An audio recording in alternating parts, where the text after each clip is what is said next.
everyone. Tony Winston, Jazz Piano College. Got a request to do this song by Jimmy Van Heusen.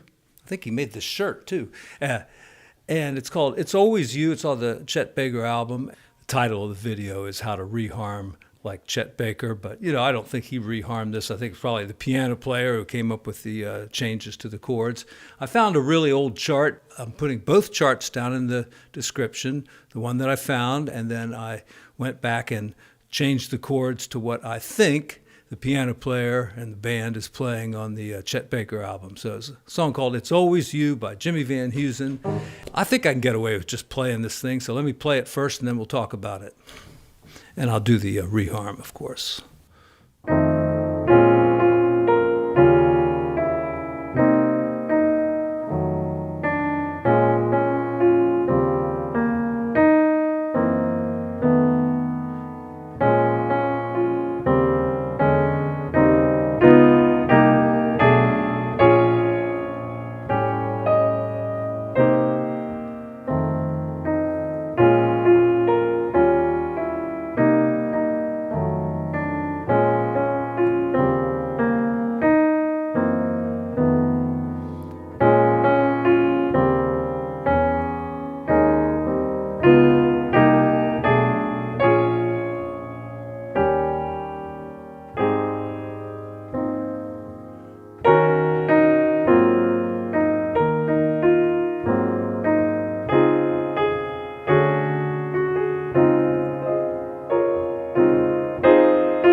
And I believe right about that point, they do a, did I say do?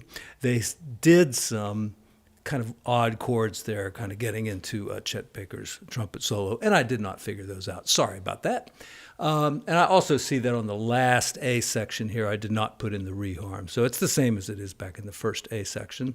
So you kind of have both versions on this second chart there if you look at the last A section. Okay, so reharm, it's all about kind of where you're going, what your target chord is, and then working backwards, usually. Not always, but working backwards and seeing different pathways that you can get to the target chord. So in the original, it starts off with this A diminished, but I think that's really more of an F7, the way it is in that first ending there as you go back to the A section. So let's just play an F7 there. And once again, I'm thinking about where am I going? I'm going to B flat, so I want to use the cycle of fifths. So I started with an F chord, going a cycle of fifths. Of course, you can go up a fourth, it's the same thing. And, another way might have been to just go a B, like a tritone away from F. Right? That's also cycle of fifths, because B is a substitute for F, the tritone substitution.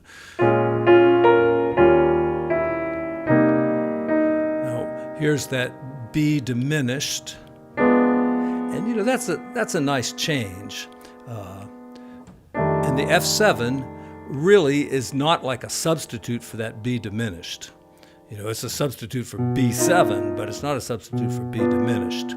So, what else could have been done there? There's the Barry Harris trick of going, using 4 different seventh chords. One of them would be G7. Another one would be E7. All right, that one really doesn't sound too good. Another one would be C sharp 7. That doesn't sound too good. And another one would be B flat 7. So, and that's B flat 7 to B flat minor 7. So, the one that the Barry Harris chord that would work the best there would be a G7. But the reharm is simple. You're going to B flat minor, just put an F7 in front of it, or the tritone substitution. That's the tritone, and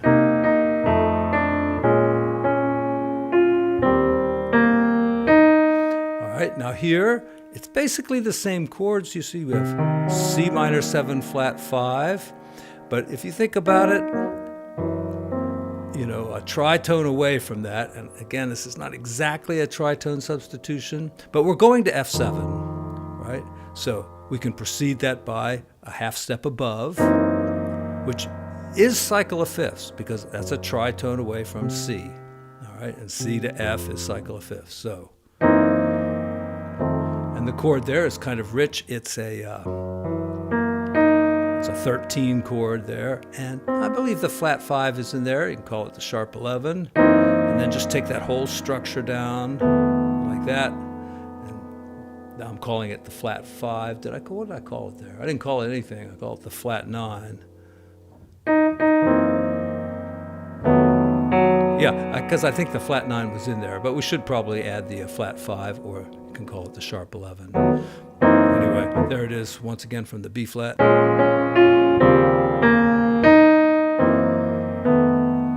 And that little dash up there is like a rest. And then we're going along. Now here's where the big reharm comes. Okay, we're trying to get to B flat here. And this isn't exactly cycle of fifths, but we go up a half step and then back down. Okay, so going from E7 to E flat 7, that is cycle of fifths.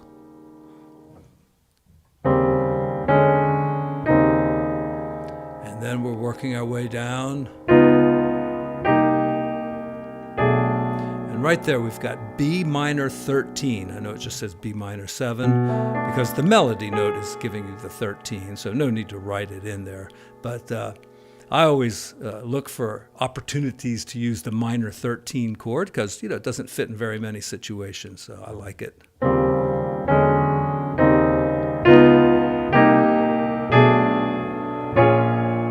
And then just a simple tritone substitution. Instead of E flat, we've got A flat, which doesn't really take you to C minor that smoothly, but it works.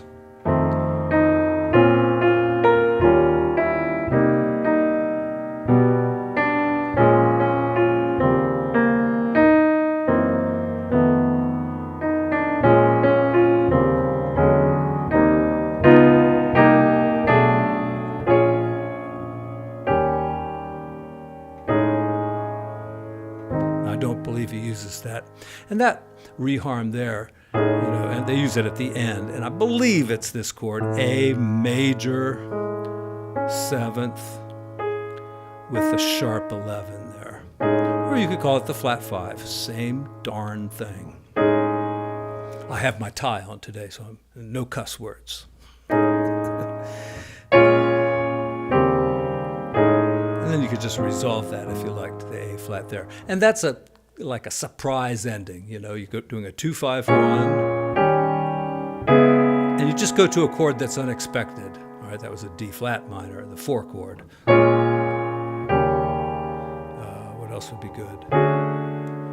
That's the other chord I thought it might be. I couldn't hear the bass distinctly, so I think it's an A, but it might have been a D. The bridge, I don't think there was anything different in the bridge. Just one little thing. Now, that's the original, very nice. All right, and you see, we had something like that up there in the A section where we went E flat up to E and back down to E flat again. So we've got a D flat and then D7, right, and keeping the constant tone up there. But what Chet Baker does is, all right, which is similar to that A major 7 sharp 11. It's the same kind of chord. Yeah. So it's just, that's another reharm thing. is that you can change just the quality of the chord. You don't have to change the bass note. You know, if it's a minor seventh, try a dominant seventh. If it's a minor 7 flat 5, try a dominant seventh. If it's a minor seventh, try a minor 7 flat 5. If it's a dominant seventh, try a major seventh. You never know. It works pretty nice.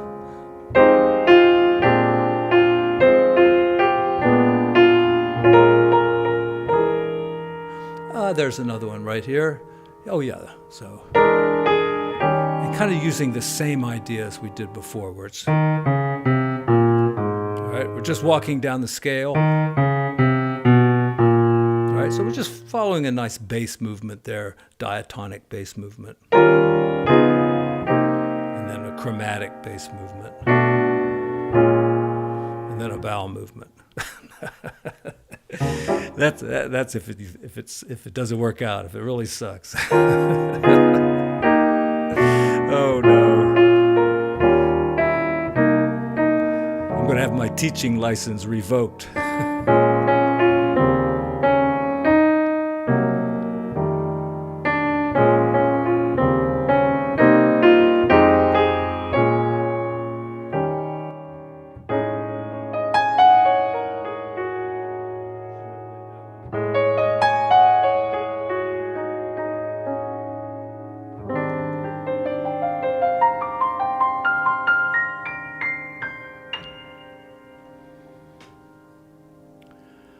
The great Jimmy Van Heusen. Don't know who wrote the lyrics. Might have been Sammy Kahn, might have been somebody else. It's a pretty old song. Hopefully it's a past copyright, so I won't get into any kind of trouble.